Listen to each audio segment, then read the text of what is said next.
Assalamualaikum warahmatullahi wabarakatuh. Halo anak-anak, jumpa lagi dengan tema 6 subtema pertama kelas 3 materi pelajaran bahasa Indonesia.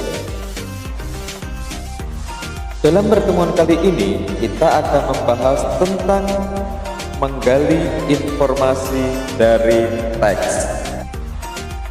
Coba sebelum kita melanjutkan pelajaran bahasa Indonesia kali ini, alangkah baiknya jika kalian membantu subscribe tombol yang ada di bawah berwarna merah, like, share, dan jangan lupa komen dari mana asal sekolah kalian dan nama lengkap kalian.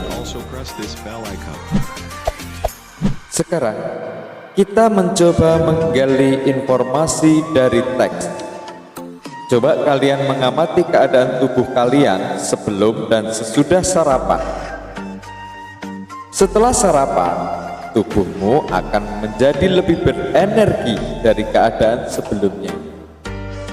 Energi tersebut sebagai sumber dari makanan yang kita makan.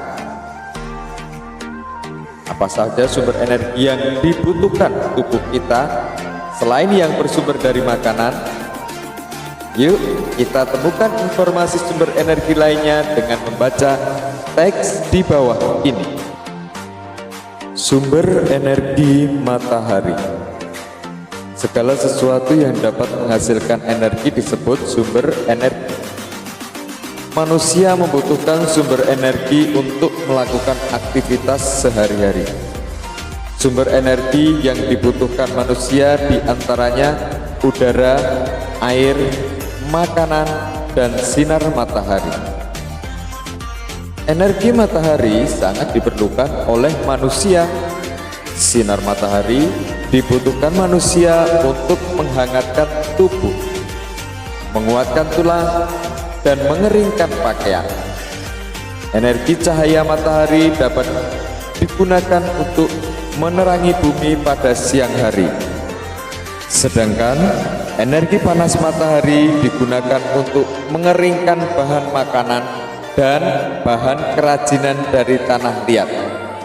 Misalnya pengeringan atau pengawetan ikan dan pengeringan kerajinan gerabah. Hewan dan tumbuhan juga memerlukan energi matahari. Hewan memerlukan panas matahari untuk menghangatkan tubuhnya.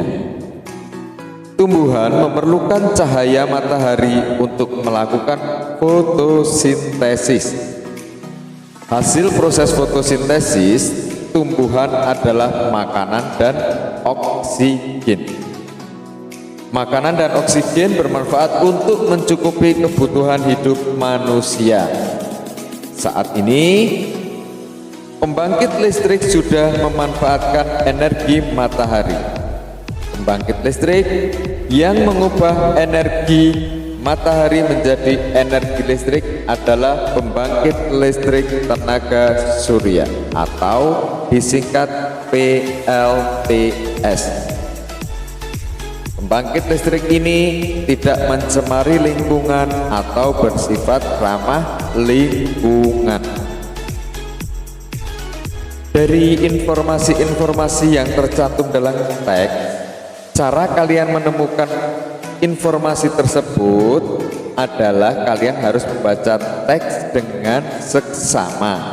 Kalian nanti akan mampu menjawab pertanyaan-pertanyaan setelah memahami informasi dalam bacaan tadi.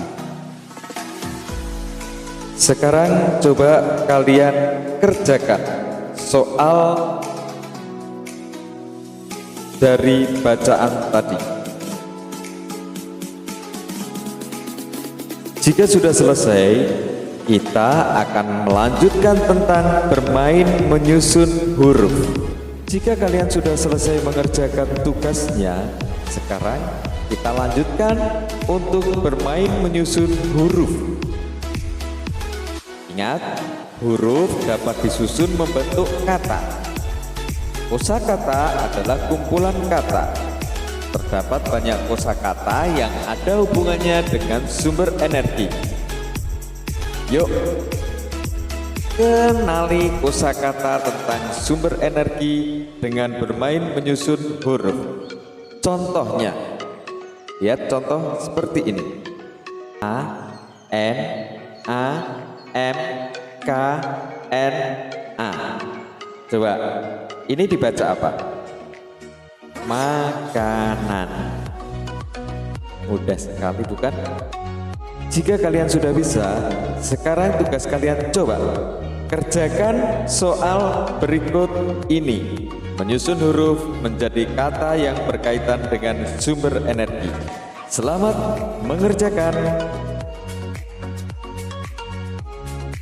Jika sudah selesai, kita lanjutkan materi menggunakan kosakata tentang pemanfaatan sumber energi.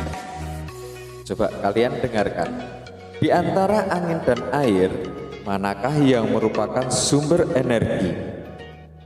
Jawabnya adalah keduanya merupakan sumber energi. Mari kalian baca bacaan berikut ini untuk mengetahui lebih banyak tentang air dan energi sebagai sumber, atau air dan angin sebagai sumber energi. Sumber energi dari air dan angin. Air adalah salah satu sumber energi terbesar yang dimiliki negara Indonesia. Air berguna untuk kebutuhan hidup sehari-hari.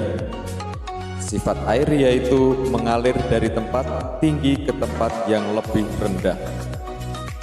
Aliran air yang deras dapat dimanfaatkan sebagai pembangkit listrik.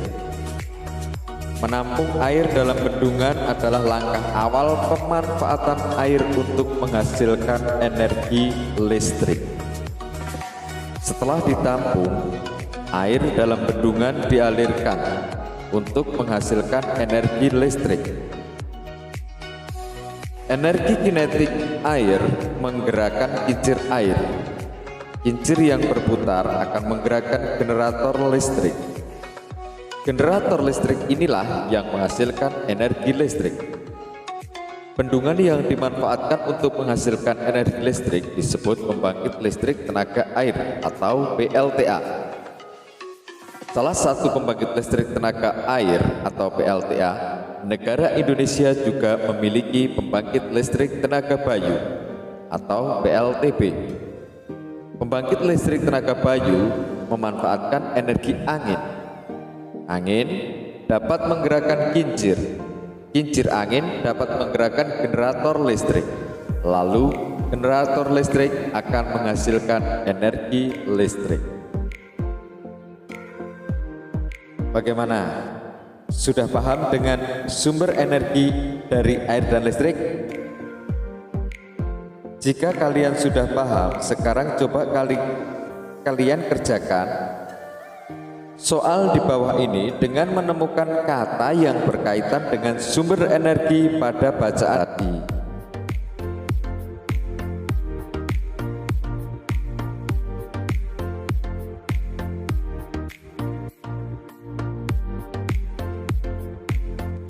Itu tadi materi pelajaran Bahasa Indonesia tema 6 subtema ke-1. Semoga dapat membantu pelajaran kalian di rumah. Tetap semangat, kurang dan lebihnya mohon maaf. Wassalamualaikum warahmatullahi wabarakatuh.